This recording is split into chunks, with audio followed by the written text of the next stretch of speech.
What's the meaning of bonded labor?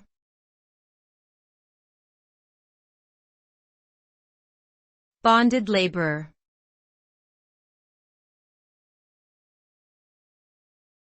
Bonded labor.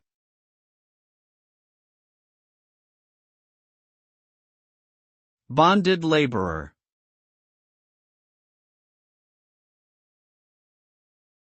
Bonded laborer.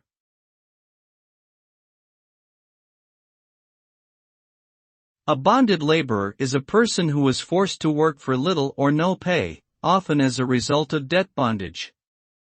They may be made to work long hours in harsh conditions and are often subjected to physical and emotional abuse. The practice of bonded labor is illegal in most countries but still persists in some areas. The result of this form of exploitation is that individuals and communities are trapped in a cycle of poverty and they are unable to break free from the control of their employers.